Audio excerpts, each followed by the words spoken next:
Hello students, আমি তোমাদের প্রিয় নীতিশ স্যার জ্ঞানজ্যোতি কোচিং সেন্টারের পক্ষ থেকে তোমাদের প্রত্যেককে জানাই স্বাগত। তো স্টুডেন্টস, আজকে আমি তোমাদের সঙ্গে যে বিষয়টি নিয়ে আলোচনা করব সেটা হচ্ছে সেকেন্ড সেমিস্টার মেজর সোসিওলজি। আমি যে তোমাদের সোসিওলজির সিলেবাসটা শুরু করেছি তার আজকে কিন্তু আমরা অনেকটা পথ এগিয়ে গেছি, কিন্তু আমরা ধাপে ধাপে প্রতিটা ইউনিট মিক্স করে তোমাদেরকে পড়াচ্ছি যাতে তোমাদের সুবিধা হয়। যে বিষয়গুলো তোমাদের কোশ্চেন প্যাটার্ন অনুযায়ী গুরুত্বপূর্ণ সেগুলো নিয়ে বেশিরভাগ আলোচনা করছি আমরা। তার মধ্যে তোমাদের যে তিনটে ক্যাটাগরিতে প্রশ্ন আসে, প্রশ্নমান 3, প্রশ্নমান 6 এবং প্রশ্নমান 12। লাস্ট ক্লাসে আমি প্রশ্নমান 6 নিয়ে আলোচনা করেছিলাম। আজকে আমি প্রশ্নমান 3 এর একটা অতি গুরুত্বপূর্ণ টপিক নিয়ে আলোচনা করব, সেটা হলো ইউনিট 1 এর প্রশ্ন। তোমরা দেখতে পাচ্ছ এখানে second semester major sociology unit 1 এর প্রশ্ন, সেটা হচ্ছে ডিফাইন চতুরাশ্রমা, অর্থাৎ চতুরাশ্রম বলতে কি বোঝো। এই প্রশ্নটা কিন্তু তোমাদের এই বছরের জন্য খুবই গুরুত্বপূর্ণ একটি প্রশ্ন ইউনিট নাম্বার 1 থেকে। এবং এই চতুরাশ্রমের মধ্যে আমরা ডিটেলসটা জানবো, কিন্তু ভিডিওটা শুরু করার আগে তোমাদের একটা ছোট্ট ইনফরমেশন দিতে চাই। সেটা হচ্ছে তোমরা যদি আমাদের কাছে অনলাইনে পড়তে চাও তাহলে অবশ্যই যোগাযোগ করতে পারো আমাদের অফিসিয়াল নাম্বার 6295916282 এবং 7076398606 নাম্বারে। তোমাদের টোটাল কোর্স ফি রয়েছে মাত্র 999 টাকায়। এই 999 টাকার বিনিময়ে তোমরা কিন্তু পেয়ে যাচ্ছ major, minor, MDC, VSC, Aisi, SSC পুরো প্যাকেজটা পাচ্ছ অনলি ফর 999 রুপিসে। তো দেরি না করে আজই যোগাযোগ করো আমাদের অফিসিয়াল নাম্বার এবং তোমরাও অ্যাডমিশনটা নিয়ে নাও। নোটস পত্র পেতে পারো আমাদের কাছ থেকে, সম্পূর্ণ টাইপিং করা নোটস। চলো শুরু করছি আজকের ক্লাসটা। আজকের ক্লাসের মুখ্য বিষয় কি বললাম? চতুরাশ্রম ব্যবস্থা। এবার এই চতুরাশ্রম ব্যবস্থা সম্পর্কে আমরা যদি ডিটেলসটা পড়তে চাই তাহলে আমরা কি জানবো, যে আর্য সমাজে যদি দেখি আমরা বা ঋগ্বৈদিক আর্য সমাজে, তাহলে দেখবো মানুষের জীবন যাপনকে জন্ম থেকে মৃত্যু পর্যন্ত টোটাল মানুষের যে জীবনটাকে টোটাল 4টা স্টেজে বা 4টা পর্যায়ে ভাগ করা হয়েছে। এই যে মানুষ যে তার সারা জীবন ধরে জন্ম থেকে মৃত্যু পর্যন্ত এই যে 4টা আশ্রম অতিবাহিত করছে, একে আমরা বলি চতুরাশ্রম ব্যবস্থা। এবার এই চতুরাশ্রম ব্যবস্থায় মানুষের জীবনকে আমরা যে 4টা ভাগে ভাগ করেছি তার মধ্যে সবার প্রথম যেটা আছে সেটা হচ্ছে ব্রহ্মচর্য। এখানে লেখা আছে ব্রহ্মচর্যাশ্রম, এটা হচ্ছে নাম্বার 1। ওকে, তাহলে ব্রহ্মচর্যটা কি আমরা প্রথমে একটু আলোচনা করে নিই, তারপরে আমরা চলে যাব পরবর্তী ব্রহ্মচর্য, গার্হস্থ্য, দেন বানপ্রস্থ, দেন সন্ন্যাস। এবার সবার প্রথমে আমরা যখন ব্রহ্মচর্য বলছি, ব্রহ্মচর্য মানে কি? যখন একটা শিশু জন্ম লাভ করলো, জন্ম লাভ করার পরে যখন তার জ্ঞান হলো, সে বুঝতে শিখলো এবং যে পড়াশোনাটা স্টার্ট করছে গুরু গৃহে গিয়ে, তাহলে সেই যে আশ্রমটাকে আমরা বলছি তোমার হচ্ছে ব্রহ্মচর্য আশ্রম। অর্থাৎ ব্রহ্মচর্য বলতে যখন তার বিদ্যারম্ভ শুরু হয়, একজন ব্যক্তির বা একজন মানুষের যখন বিদ্যা চর্চাটা তার শুরু হয় এবং সেখান থেকে শুরু করে বিবাহের আগ পর্যন্ত যে সময়কাল, সেই সময়কালটাকে আমরা বলি ব্রহ্মচর্য আশ্রম। তাহলে একটা মানব শিশু জন্ম নেওয়ার পরে সে কিন্তু ব্রহ্মচর্য আশ্রমটা পালন করছে, অর্থাৎ গুরু গৃহে গিয়ে সে কিন্তু শিক্ষা লাভ করছে। তাহলে এই যে যতদিন ধরে তার শিক্ষা অর্জন বা শিক্ষা চলতে থাকছে, সেই যে টাইমিং পিরিয়ডটা আছে তার জীবনের, তাকে আমরা বলছি ব্রহ্মচর্য আশ্রম। তা আশা করি বুঝতে পেরেছো ব্রহ্মচর্য আশ্রম।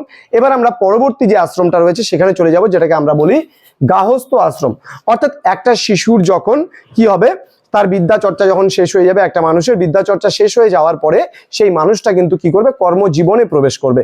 এবং কর্মজীবনে প্রবেশ করার পরে যেই সময়টা সে কিন্তু বিয়ে করার পরে সে যে মানে গৃহের যে জীবনটা অতিবাহিত করছে, সেই সময়টাকে আমরা বলি তোমার হচ্ছে গার্হস্থ্য আশ্রম। ঠিক আছে, গার্হস্থ্য আশ্রম।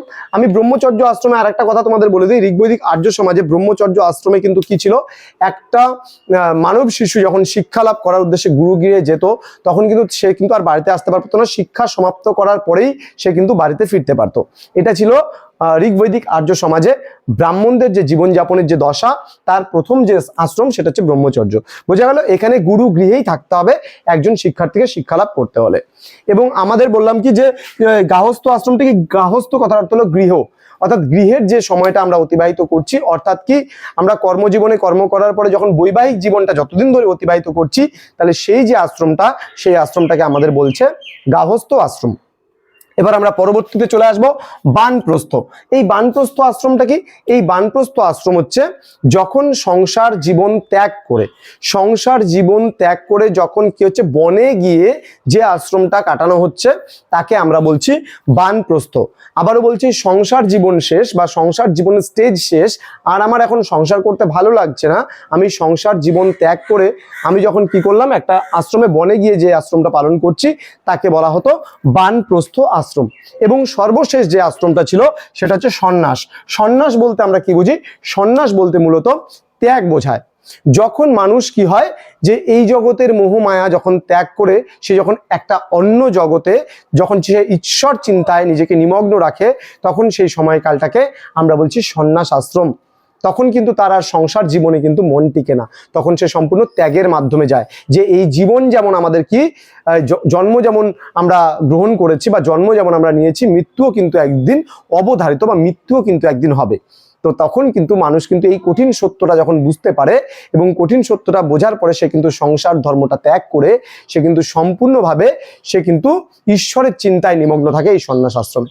তো আশা করি তোমরা বুঝতে পেরেছো যে আজকে চতুরাশ্রম ব্যবস্থা অর্থাৎ মানুষের জীবনের যে 4টা স্টেজ, এই 4টা স্টেজকেই আমরা বলি চতুরাশ্রম ব্যবস্থা। তো স্টুডেন্টস, আশা করি আজকের ক্লাসটা বুঝতে পেরেছো। কমেন্ট করে জানাবা, তোমরা বন্ধুদের সঙ্গে ভিডিওটি শেয়ার করবা, কেমন লাগলো সেটা বলবে আমাদের, এবং তোমাদের কোনো রকম অসুবিধার জন্য আমাদের সঙ্গে যোগাযোগ করতে পারো আমাদের অফিসিয়াল নাম্বারে। তোমরা যার সঙ্গে যে কোনো টিচারের সাথে যদি কন্ট্যাক্ট করতে চাও, যে বলতে চাও যে স্যার আমাদের এটা প্রবলেম হচ্ছে, আমরা এই ম্যাডামের সঙ্গে বা স্যারের সাথে কথা বলে আমরা আমাদের প্রবলেমটা সলভ করতে চাই, তাহলে অটোমেটিক্যালি তোমরা তোমাদের প্রবলেমটা আমাদের সেন্টার থেকে সলভ করতে পারো।